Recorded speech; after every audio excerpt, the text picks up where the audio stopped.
যাদের যাদের চাকরিতে ইনার স্যালারি নেই তারা বেচারা লুট হচ্ছে, মারাত্মকভাবে ঠকছে। कबीर सब जग निर्धना धनवंता ना कोय।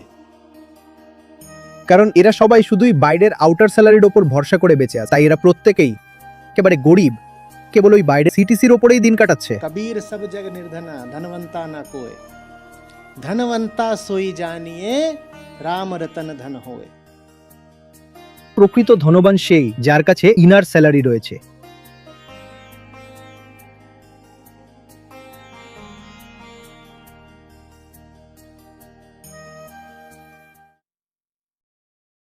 হ্যাঁ, নমস্কার আচার্যজি। হ্যাঁ, আমার প্রশ্ন হলো, যেমন আমরা কর্পোরেট লাইফে আছি, সেখানে প্রধানত আমাদের মার্জিন, প্রফিট আর কোয়ার্টারলি রেজাল্টের ওপর অনেক বেশি ফোকাস থাকে।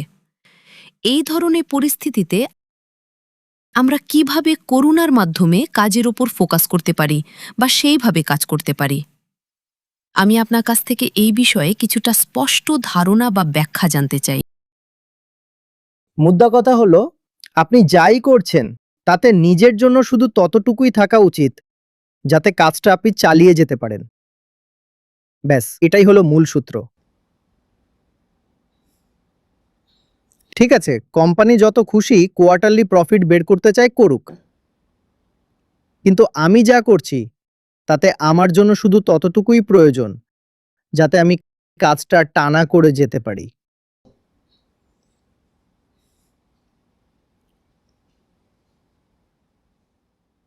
জীবনটা তো একটা যজ্ঞ, যজ্ঞে দেবতাদের তো সবকিছু আহুতি দিয়েই দিলাম, কিন্তু নিজের জন্য তো অন্তত দুটো দানা পেটে দেওয়া চাই যাতে যজ্ঞটা চালিয়ে রাখা যায়।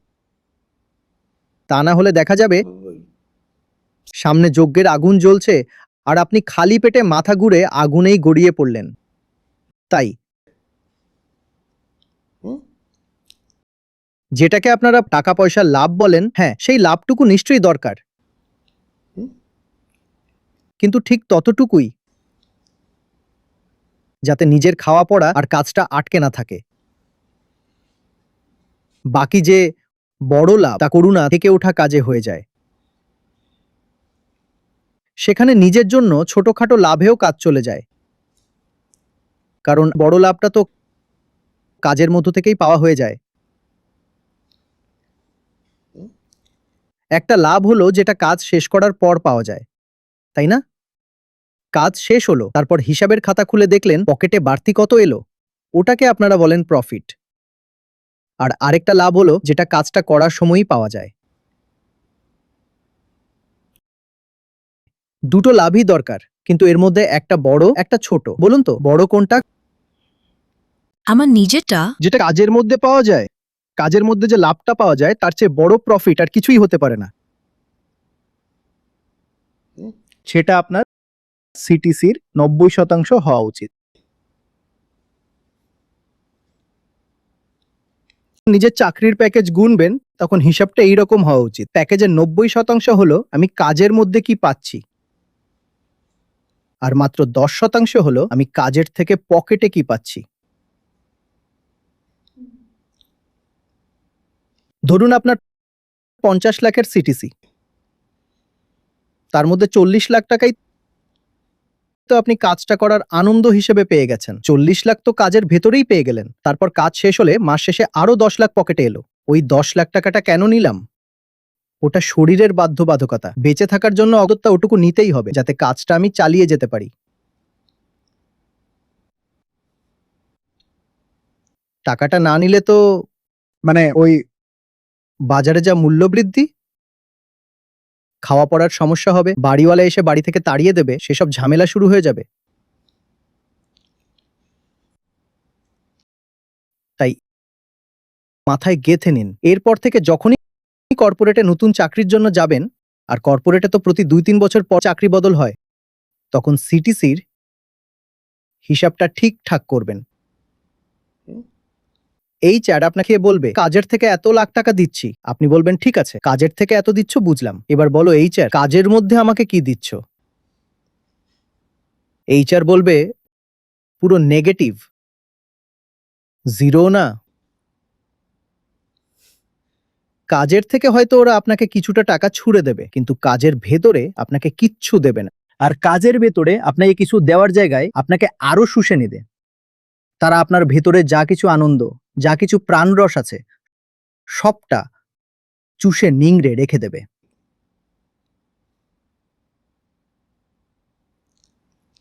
বুঝতে পারছেন বিষয়টা? তাই লাভ হিসাব করাটা ভালো কথা, কিন্তু লাভ হিসাব করার সঠিক নিয়মটা তো জানতে হবে। লাভের প্রকৃত মাপকাঠিটা তো বুঝতে হবে। ফাইন্যান্সে কোনো প্রজেক্ট হাতে নেওয়ার আগে সেটা লাভজনক কিনা দেখার জন্য এনপিভি বের করা হয়, নেট প্রেজেন্ট ভ্যালু। দেখা হয় ভবিষ্যতের সব ক্যাশ ফ্লো, প্লাস বা মাইনাস যাই হোক, সেগুলোকে নির্দিষ্ট রেটে হিসাব করে বর্তমান মূল্য কত আসছে সেটা দেখে সেটা জিরো, পজিটিভ নাকি নেগেটিভ। কিন্তু এই হিসাবটা করার আগে আপনাকে তো জানতে হবে আসল ক্যাশ ফ্লো কোনগুলো। ক্যাশ ফ্লোর মধ্যে কিন্তু দুটো জিনিসই থাকা উচিত, কাজ থেকে কি পাচ্ছেন আর কাজের ভেতরে কি পাচ্ছেন।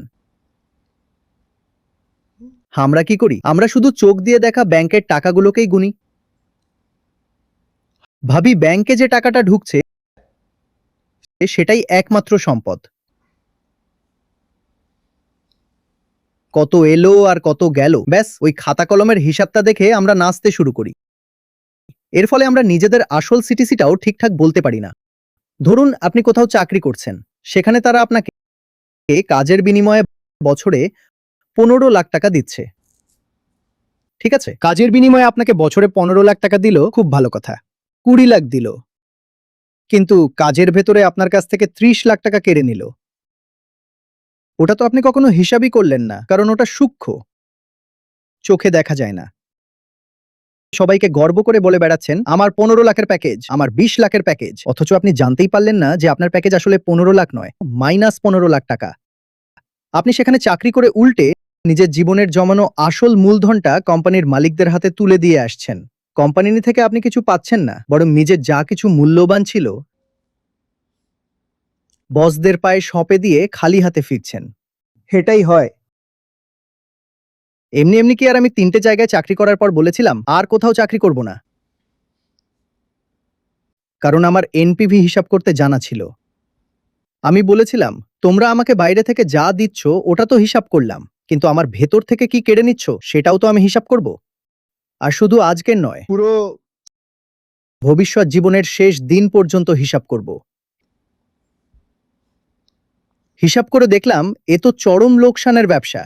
আমরা আসলে দুভাবে ধোঁকা খাই। প্রথমত, যেখানে বড় সিটিসি দেখানো হয় আমরা অমনি লোভে পড়ে ঝাঁপিয়ে পড়ি, এটা না দেখেই যে টাকা যা পাচ্ছি তার চেয়ে খোয়াচ্ছি কত বেশি। আর দ্বিতীয় ধোঁকাটাও কিন্তু মারাত্মক, যেখানে আমাদের মনে হয় যে প্যাকেজটা ছোট, সেখানে আমরা খেয়ালই করি না যে বাইরের মাইনে কম হলেও কাজের ভেতরে কত কিছু পাওয়া যাচ্ছে। তাই সেখান থেকে কখনো ভালো কাজের প্রস্তাব এলেও আমরা শটান ফিরিয়ে দিই, বলি আরে অন্য জায়গায় তো 15 লাখ দিচ্ছে আর এখানে মাত্র 10 লাখ। আরে মশাই, আপনি বুঝতেই পারলেন না যে এখানে 10 লাখ নয়, আসলে 50 লাখের লাভ হচ্ছে। 10 লাখ টাকা তো কেবল পকেট মানি, মাস শেষে ওপর থেকে দেওয়া হয় যাতে ক্যাফেতে গিয়ে কফি খাওয়ার আর টুকটাক খরচের টাকাটা উঠে যায়। আর আসল 40 লাখ টাকার লাভ তো আপনি কাজটা করার সময়ই পেয়ে যাচ্ছেন। কিন্তু ওটা তো আমরা কখনোই হিসাব করি না। কথাটা বুঝতে পারছেন? এজন্যই মানুষের চালিকা শক্তির দুটো কেন্দ্রকে চেনা খুব দরকার। সেই কারণেই নিজেকে জানা বা আত্মজ্ঞান প্রয়োজন। না হলে কামনার কেন্দ্রটা আমাদের দিয়ে যা খুশি করাবে আর আমরা নিজেকেই নিজে বোকা বানাতে থাকব।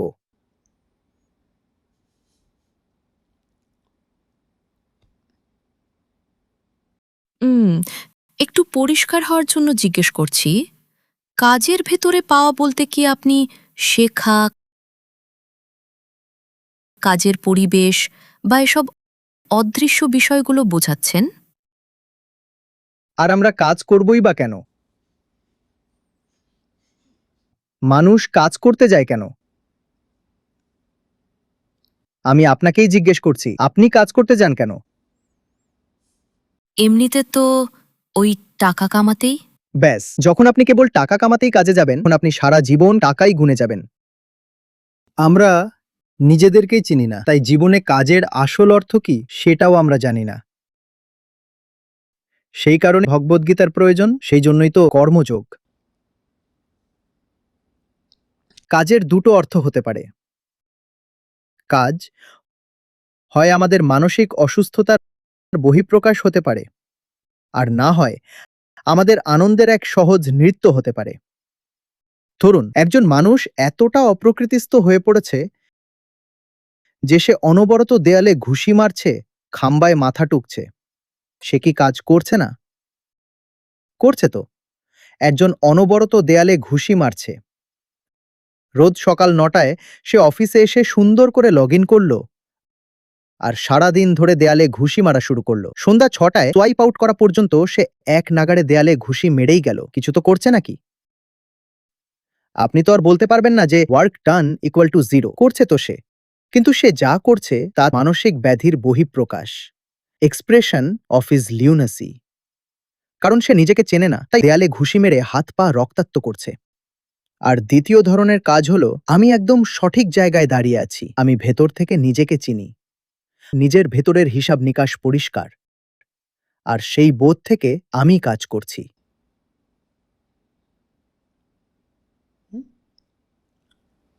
তা হয়ে ওঠে পরম আনন্দের এক সহজ নৃত্য। কিন্তু ওই যে দ্বিতীয় কেন্দ্র, যেহেতু আমরা সেটাকে চিনি না, তাই দ্বিতীয় ধরনের কাজটাকেও আমরা চিনি না। আমরা কেবল এক ধরনের কাজই চিনি, যেখানে মাইনের হিসাব গোনা হয় আর ক্যারিয়ার প্রোগ্রেস দেখা হয়। আর কেউ যদি জিজ্ঞেস করে এই প্রমোশন আর প্রোগ্রেস দিয়ে করবেটা কি, তখন আমাদের কাছে কোনো উত্তরই থাকে না। হ্যাঁ, প্রমোশন হলো, নতুন নতুন পদ পেলাম, ভিজিটিং কার্ডের লেখাটা বদলে গেল, কিন্তু করবেটা কি এগুলো দিয়ে? কি হবে এগুলো দিয়ে?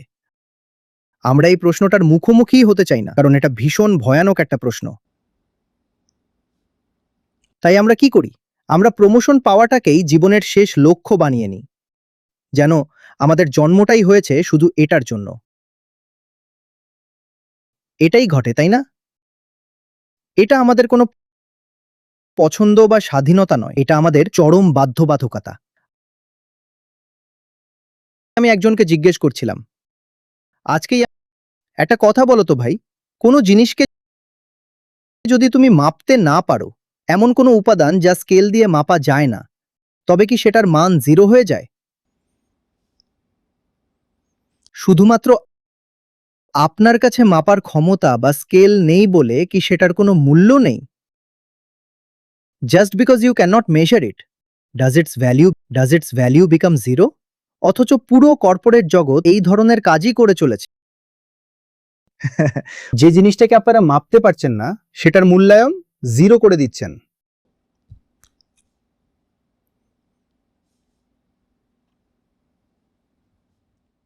শুধু এই কারণে 0 করছেন যাতে এই আসল সত্যিটা সবার সামনে ফাঁস না হয়ে যায় যে আপনারা মাপতেই জানেন না।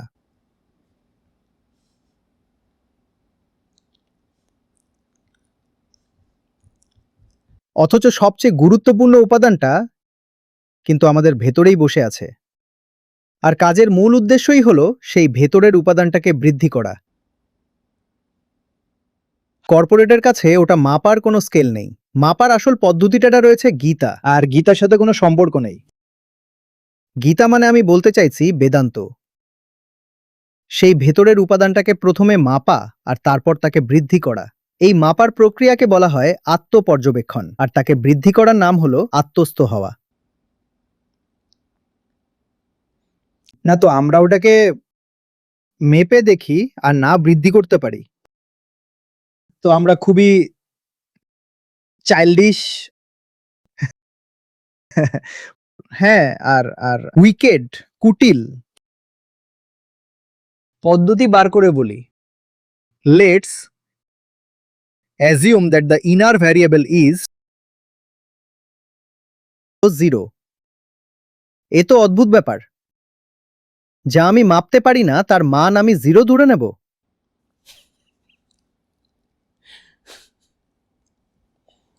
নিজের সিটিজ হিসাব করার সময় ভালো করে বুঝে নিন কোন উপাদানটার ওজন সবচেয়ে বেশি, সেটাকে আগে মাপুন। আর এইচআর লিখে যে হিসাবটা দেবে ওটা তার সাথে পরে যোগ করে নেবেন। ভেতরের সম্পদ 40 লাখের আর কাগজের হিসাব 10 লাখের। হুম? এবার বুঝতে পারছেন তো কেন আমি বলেছিলাম যে সবচেয়ে সেরা কাজ সেটাই যেটা আপনি বিনা পয়সাতেও করতে রাজি থাকবেন? টাকা না দিলেও কেন করতে পারবেন? কারণ 40 লাখ টাকা তো আপনি কাজটা করার সময়ই পেয়ে যাচ্ছেন। লোকে আপনাকে দেখে বলবে পাগল নাকি, বিনা পয়সায় কাজ করছে। আপনি মুচকি এসে বলবেন হাঁটো। তোমরা যে স্যালারি কম্পোনেন্ট গুনছো ফিক্সড আর ভ্যারিয়েবল, তোমরা ভুল হিসাব করছো। এইচআর ওয়ালারা তোমাদের ঠিকমতো শেখায়নি। কম্পোনেন্ট হিসাব করা উচিত ইনার আর আউটার, ফিক্সড আর ভ্যারিয়েবল নয়। আর আপনার মোট বেতনের ইনার কম্পোনেন্ট হওয়া উচিত 80% আর আউটার হওয়া উচিত 20%। তাহলে বাইরের মাইনে কম বেশি হলেও আপনার কিচ্ছু যায় আসবে না, কারণ আসল 80% তো একটুও নড়েনি, ওটা নিজের জায়গায় অটুট আছে। তখনই আসল আনন্দ, কারণ ওই 80% হলো অ্যাসিওর্ড স্যালারি। রিজার্ভ ব্যাংক এটার গ্যারান্টি দেয়নি, এটার আন্ডাররাইটার অন্য কেউ। বাইরের 20% টাকার তো কোনো ভরসা নেই, কালকে অর্থনৈতিক মন্দা বা রিসেশন এলে এক ঝটকায় ধুয়ে মুছে সাফ হয়ে যাবে। কিন্তু ভেতরের স্যালারিটা হলো আন্ডাররাইটেন বাই কৃষ্ণ। যেমন নোট পেলেন, আপনি সেটার উপর ভরসা করেন কিভাবে? কারণ রিজার্ভ ব্যাংক তার গ্যারান্টার, তাই তো? ঠিক তেমনি এই ইনার স্যালারির গ্যারান্টার হলেন, কৃষ্ণ। তাই ওটা কখনো নড়ে না, ওটা অনায়াসে মিলতেই থাকে। বাইরেরটা একটু কম বেশি হলো তো কার কি আসে যায়?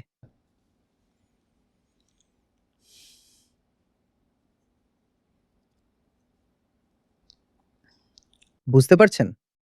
তাই এরপর থেকে এইচআর কে জিজ্ঞেস করবেন ইনার স্যালারি কত।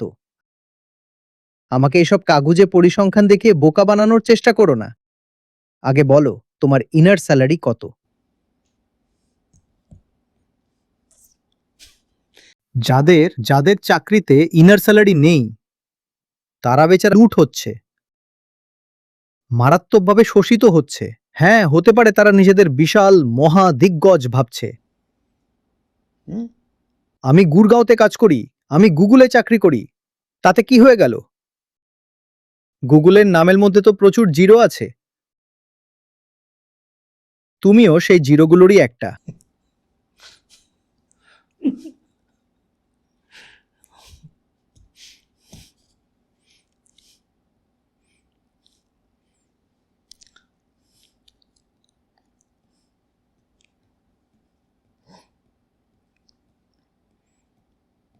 সাহেবের একটা দোহা 2-3 দিন আগে এপিসিতে পোস্ট করা হয়েছে যে কবির, এই জগৎটাই পুরো গরিবে ভরা। कबीर सब जग निर्धना धनवंता ना कोय। কারণ এরা সবাই কেবল আউটার স্যালারির উপর ভরসা করে বেঁচে আছে, তাই এরা সবাই দরিদ্র। সবাই ওই বাইরের কাগুজে মাইনেতে মেতে আছে। कबीर सब जग निर्धना धनवंता ना कोय। धनवंता सोई जानिए राम रतन धन होए। আসল ধনবান তো সেই যার কাছে ইনার স্যালারি রয়েছে। হুম?